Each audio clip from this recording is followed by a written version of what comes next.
Welcome to the Dove Self-Esteem Project Portrait Gallery. My name is Megan Ramsey and I have the privilege of being the Global Director of the Dove Self-Esteem Project. At Dove, we believe beauty should be a source of confidence and not anxiety. But around the world, 72% of girls feel pressure to be beautiful.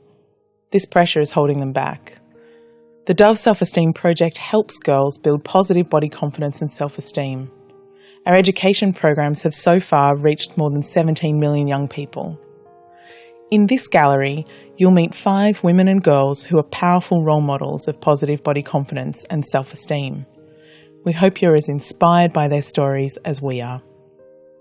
Our first portrait is leading psychoanalyst, author, and the preeminent figure in self-esteem and body image research, Dr. Susie Orbach. I've been seeing an explosion of body problems across the globe. And I suppose my areas of concern are, how do we actually stop this?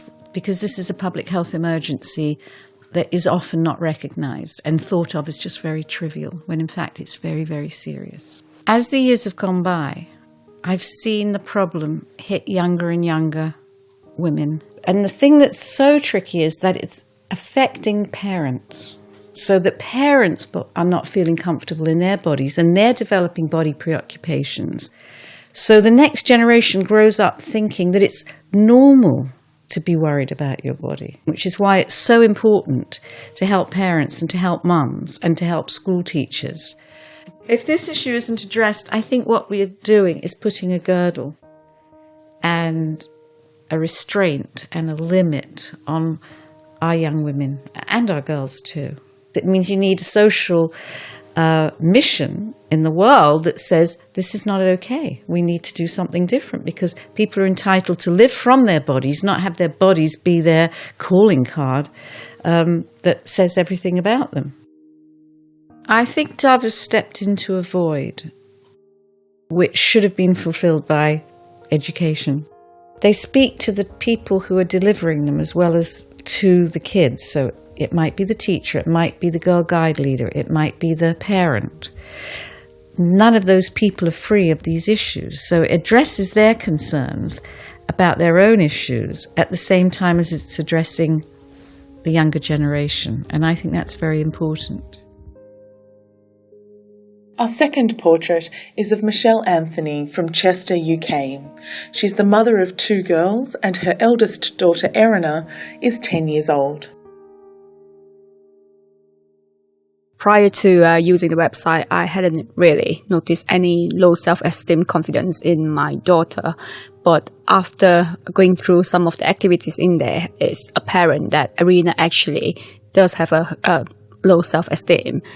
Right. One of the activities that we did was listing out body parts that we don't like on ourselves. When Erina handed her list over during that project, I was speechless.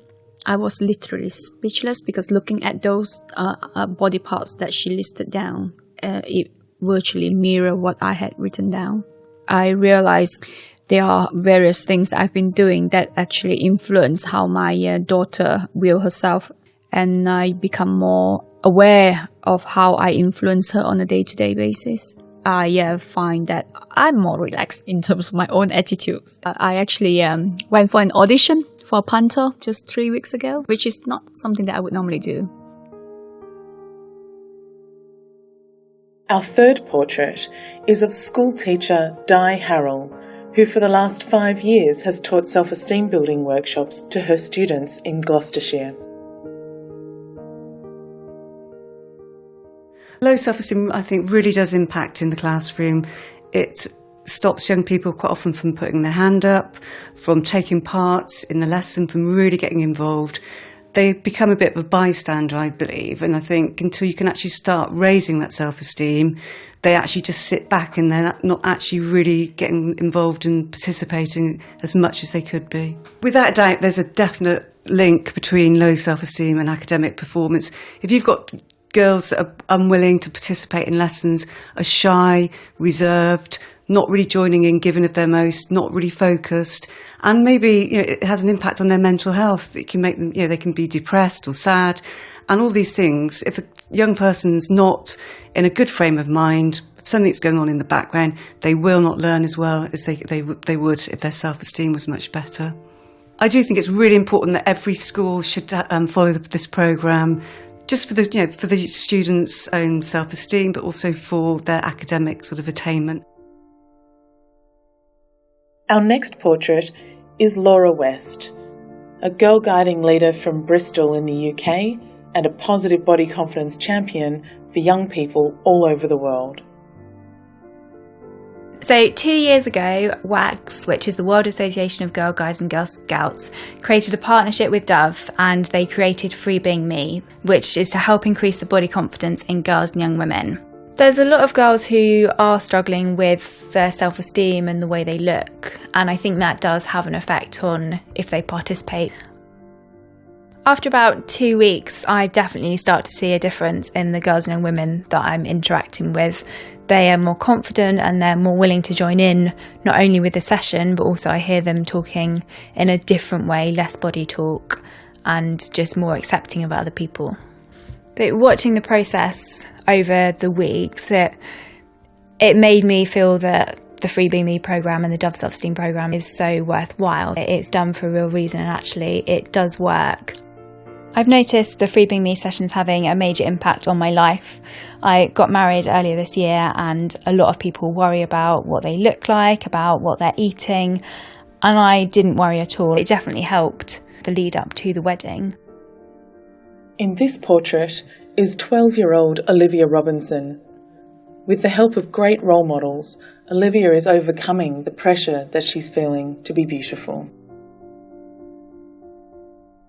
I think that there is a lot of pressure on kids nowadays. I'd love to be an actress, but it does go through my mind, what if they want a skinny, gorgeous model to play the part, and then I go and audition?